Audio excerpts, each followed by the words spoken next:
Nuevamente, en el nombre de mi Señor Jesucristo, estoy saludando a todos mis hermanos por medio de este su programa, El Evangelio Eterno, desde Salinas, California, del Templo Filadelfia de la Iglesia de nuestro Señor Jesucristo.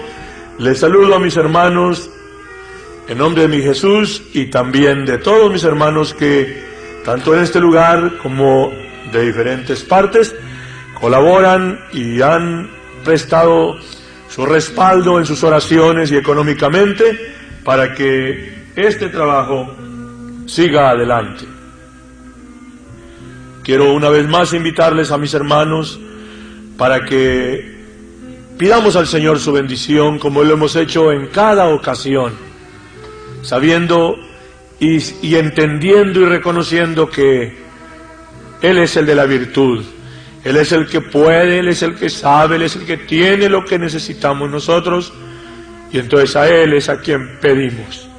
Oremos pues, mis hermanos, y así clamemos, creyendo que sus promesas son fieles. Padre mío, una vez más vengo delante de ti, Señor. Te bendigo, te alabo, Señor, y una vez más reconozco tu grandeza y tu omnipotencia, y así también, Señor, por la otra parte reconozco también nuestra insuficiencia, nuestra pequeñez. Mi Dios, bendito seas para siempre. Te ruego que tú seas quien nos asistas nuevamente, que tú seas, Señor, el que obres. Ponga la virtud, Dios mío, en el corazón, en mis labios y en el oído, Señor, de aquellos que escucharen, tanto los que ya te conocen, mis hermanos, a los que yo conozco y a los que no conozco, pero que tú nos conoces a todos.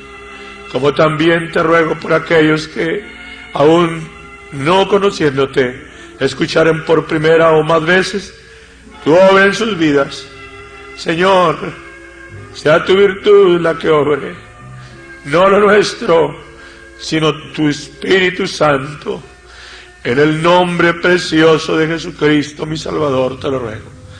A ti sea la honra, a ti sea la gloria. Toca a los enfermos, contesta la oración de los afligidos y sé propicio. Amén, Señor. Aleluya. Nuevamente quiero aprovechar el tiempo que tengo para estar con mis hermanos por medio de las ondas del radio de este su programa, en esta su estación, y así considerar la palabra del Señor, que es, mis hermanos, la que nos sustenta, que es la que nos da el alimento espiritual para proseguir adelante. Me ha sido de estímulo hasta este día, como ha sido ya por una vida y por muchos años, el recibir las expresiones de mis hermanos hasta este día por medio de sus cartas, por medio también de sus llamadas telefónicas o los que he mirado en persona, y entender que ha sido de beneficio, de ayuda, lo que Dios me ha dado licencia de estar ministrando. Y tengo gusto, porque como lo he explicado muchas veces, no estamos buscando recompensa aquí, no estamos haciéndole la propaganda a algún rubro, a algún grupo, no estamos buscando gente para nosotros, no estamos formando ninguna organización, antes estamos reprobando ese control en que los hombres se aprovechan de la religiosidad, del sentir de las gentes para controlarlos y aún para hacerlos su propiedad. No es nuestro tema hacer tal cosa. Dije antes reprobar tal cosa, porque la iglesia no es de ningún hombre, la iglesia no es ninguna organización específica, la iglesia no consiste en ningún rubro. La iglesia es de Cristo y está compuesta de cada uno y de todos los que, amándole al Señor, lo han convencido a Él, no a los hombres, sino a Él. Y entonces, lo he dicho esto muchas veces y lo sigo repitiendo porque a esos es a quienes me dirijo, a los que, entendiendo esto, necesitan la palabra de estímulo para continuar, y aquellos que, oyéndolo, si no lo habían entendido antes, lo puedan entender ahora, y así desligarse, así quitarse el yugo de encima, para no estar poniendo sus ojos en los hombres, en lo que toca a la salvación del alma, sino ponerla en Cristo. Por mi parte, bendigo al Señor que he podido servir a muchos, y así, hasta este momento dije, he tenido razón por diferentes conductos de quienes han sido beneficiados, y espero que Dios les siga bendiciendo. Y si tú, mi hermano, que entiendes esto, que la salvación no consiste en grupo, en rubro, en religión, en ningún hombre, sino que está solamente en Jesucristo el Señor, Dios te bendiga. Ayuda a aquellos con quienes estás, y si hay quienes están de igual manera en el mismo entendido contigo, dale gracias a Dios, porque si ese es el sentir de esa congregación, del ministro que allí preside, o si tú eres el ministro, mi hermano, Dios te bendiga. Pero si tú eres mi hermano, mi hermana, quien está sufriendo en medio de aquel sistema en donde está ese control y esa potestad en que los hombres se adueñan de las almas a un agrado de hacerlos hasta llegar al punto de desconocer no solamente a sus demás hermanos, a los demás que profesan también servir al Señor, sino aún hasta desobedecer las mismas leyes civiles de las cuales nos está ordenado por la palabra de Dios que debemos obedecer y ser sujetos, porque a eso es a lo que se refiere el texto cuando dice que toda alma se someta a las potestades superiores, porque no hay potestad sino de Dios, y las que son de Dios son ordenadas. Así que digo esto para beneficio de mi hermano y de mi hermana, que buscando la salud de su alma, ya he dicho, no la está buscando en ningún sistema, sino que la busca en el que está ahí a su lado, en el que está ahí a tu lado, en Cristo el Señor, porque Él es el camino y la verdad y la vida. Él es el que tiene la vida en sus manos, la salvación y también la muerte, y Él es el que tiene todas las cosas, porque Él es el Todopoderoso. Hay precisamente una esperanza maravillosa que es la que nos mueve.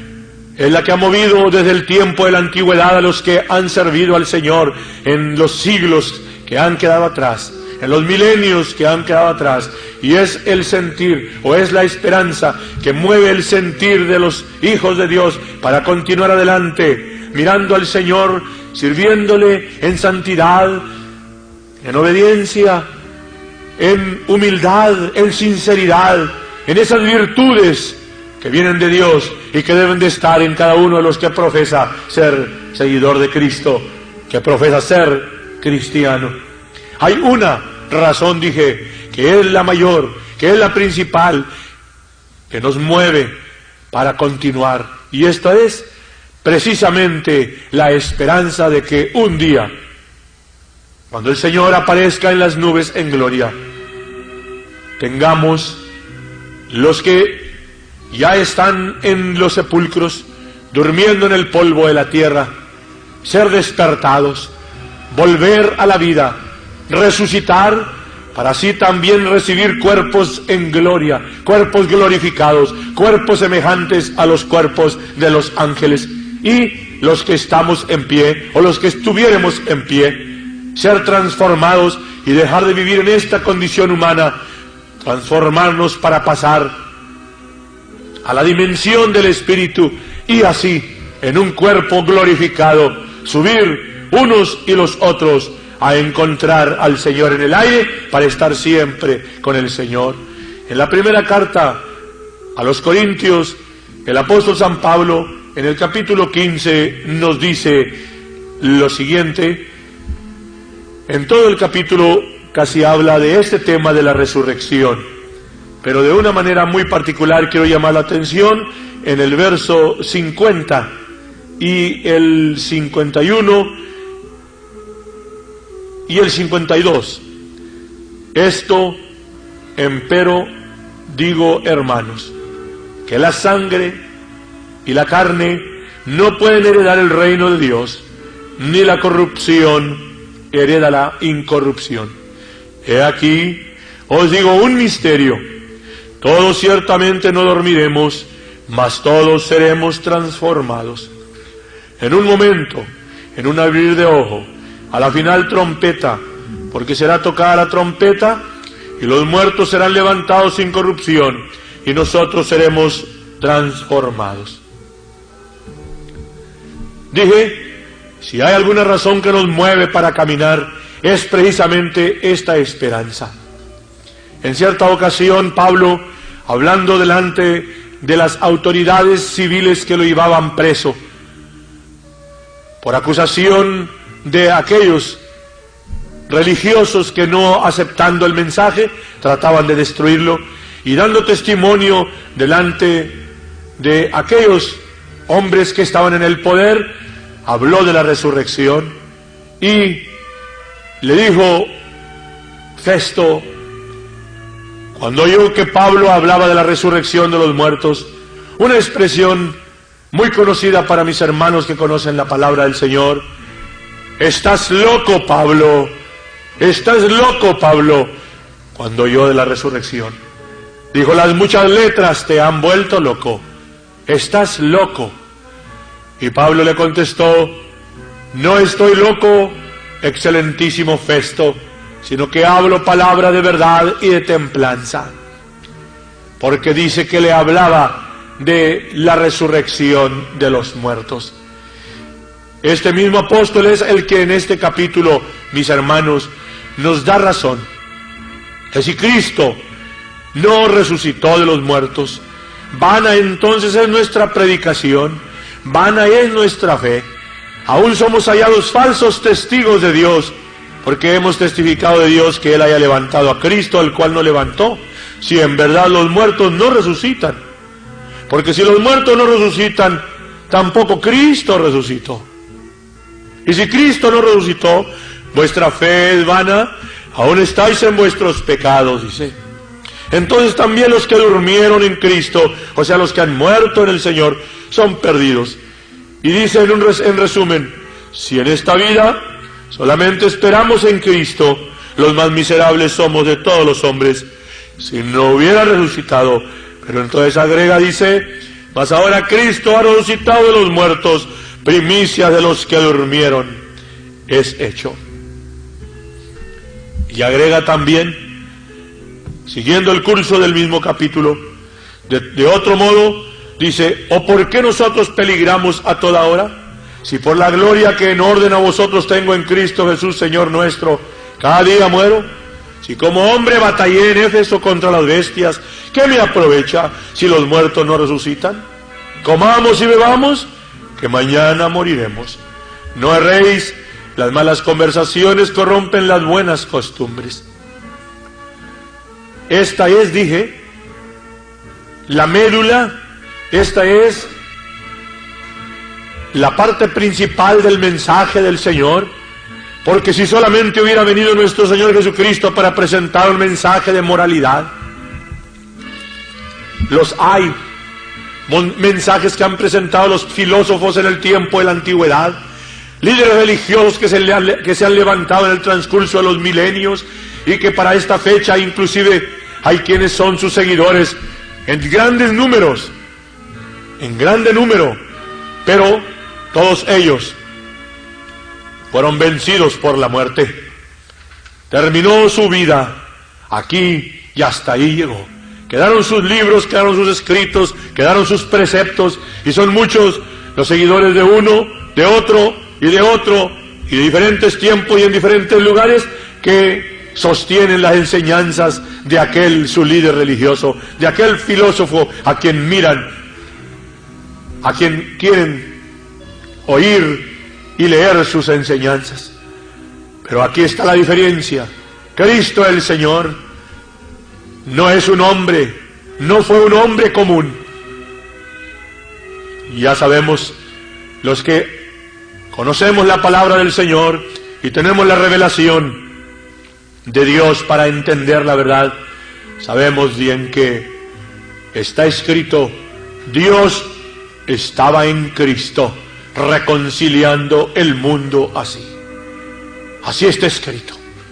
También dice, hablando de su humanidad, hablando de su linaje en su carne como israelita, dice: de los cuales es Cristo según la carne, hablando del pueblo judío.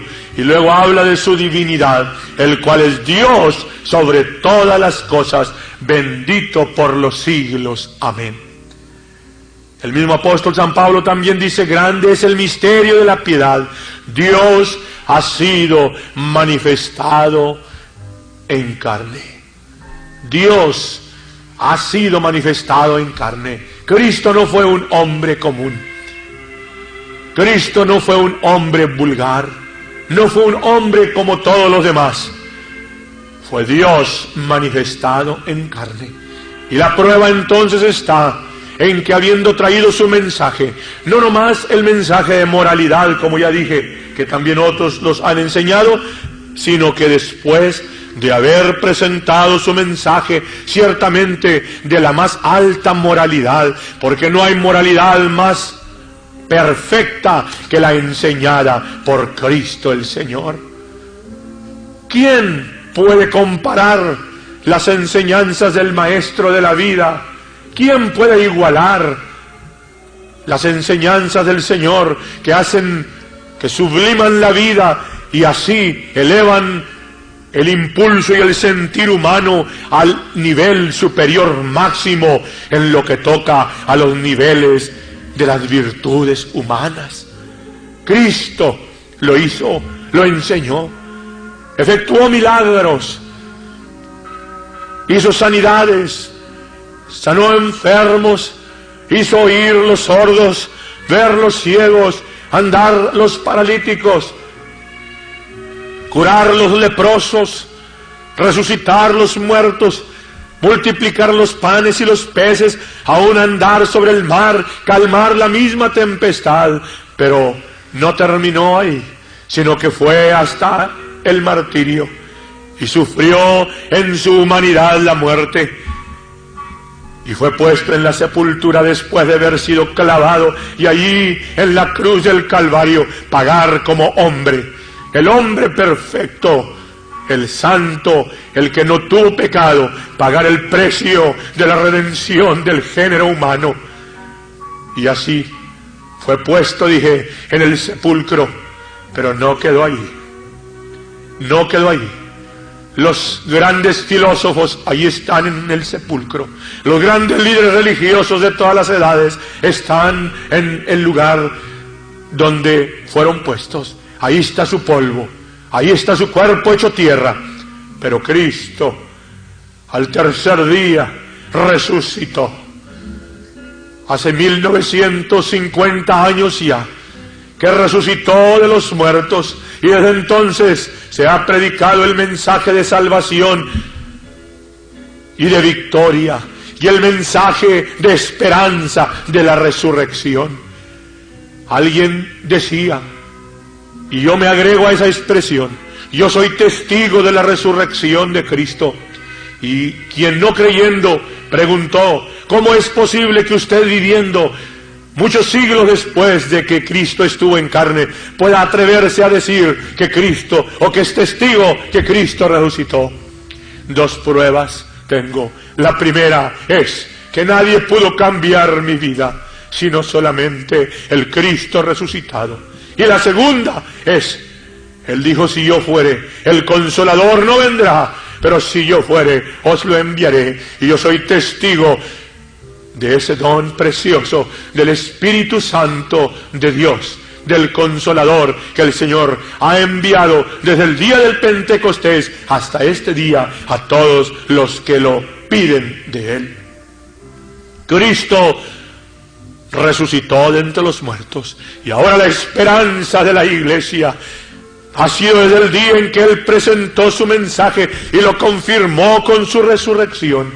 El mensaje que los apóstoles empezaron a llevar desde el día en que fueron llenos del Espíritu Santo, habiendo sido confirmados por 40 días, cuando el Señor les apareció en diferentes formas y en diferentes lugares para asegurarles que Él estaba vivo y que a la hora de que ellos llevaran adelante el mensaje que Él les había encomendado, fueran en un mensaje de seguridad y de certeza, presentando no en incertidumbre, sino con una convicción profunda, la seguridad de la resurrección de los muertos. Esa es la esperanza que nos mueve ahora a cada uno de los que, conociendo al Señor, en donde quiera que estuviéramos, no importa la condición, la situación por la que estuviéramos pasando, estamos entendidos que si algo nos ha de mover para continuar hasta el último momento, es esa seguridad. Nuestro hermano el rey David dijo: hubiera yo desmayado si no creyese que tengo de ver la bondad de Jehová en la tierra de los vivientes. Allá en el tiempo más antiguo, aquel hombre de grandes sufrimientos llamado Job habló también de esta esperanza y dijo: yo sé que mi Redentor vive y que al fin se levantará sobre el polvo. Hablaron de esa certeza, de esa seguridad que había en sus vidas, aún desde antes, porque por el Espíritu Santo de Dios pudieron entender que era lo que el Señor tenía prometido. Pero llegó el día en que se cumplió la palabra, y ahora los que vivimos en el tiempo de la gracia, no es solamente un privilegio reducido a 1 o a 2 o a 3, el hecho de conocer y de tener la esperanza de la resurrección, sino que ahora está para cada uno de aquellos que cree, hablando de la resurrección para vida eterna con Cristo. Porque nos dice el profeta Daniel también lo otro, cuando explica, hablando: y muchos de los que duermen en el polvo de la tierra serán despertados, unos para vida eterna y otros para vergüenza y confusión perpetua. Resurrección. Cuando hablamos de la resurrección de los muertos, dirigiéndonos al creyente, estamos hablando de lo maravilloso, de lo sublime, de lo precioso, de esto que no hay palabras para explicarlo aquí. Pero también agrego, está la otra parte, también la de la resurrección para juicio, para condenación. ¿Para quiénes? Para aquellos que, teniendo en poco la palabra del Señor, para aquellos que despreciando el mensaje del Señor, ahora se burlan, desprecian, tienen en poco, y así no han estimado el privilegio de conocer esta esperanza. San Pablo es el que también nos dice: porque es justo para con Dios pagar con tribulación a los que os atribulan, y a vosotros que sois atribulados, dar reposo con nosotros cuando se manifestará el Señor Jesús del cielo con los ángeles de su potencia en llama de fuego, para dar el pago a los que no conocieron a Dios ni obedecen al Evangelio de nuestro Señor Jesucristo, los cuales serán castigados de eterna perdición por la presencia del Señor y por la gloria de su potencia, cuando viniere para ser glorificado en sus santos y hacerse admirable en aquel día en todos los que creyeron. ¡Qué precioso! Esta es la esperanza. Por cierto que de paso menciono que la escritura que he leído derriba de una manera completa la teoría que muchos de mis hermanos están creyendo, que el Señor viene antes en un rapto misterioso y desaparece la iglesia. No hay tal cosa. Aquí está claro: cuando el pueblo de los santos es recogido, es cuando el Señor aparece en gloria, para también así, levantando a sus santos, transformando los cuerpos de los que estuviéramos en pie, y habiendo resucitado a los que murieron en Cristo, y levantándolos victoriosos de la tumba, subiremos para encontrarlo en las nubes, y nos dice: y estaremos para siempre con el Señor. Pero no quedar en el aire, sino que el Señor continúa descendiendo para cumplir lo que resta y así llevar a cabo lo que está señalado en esta escritura que ya he marcado.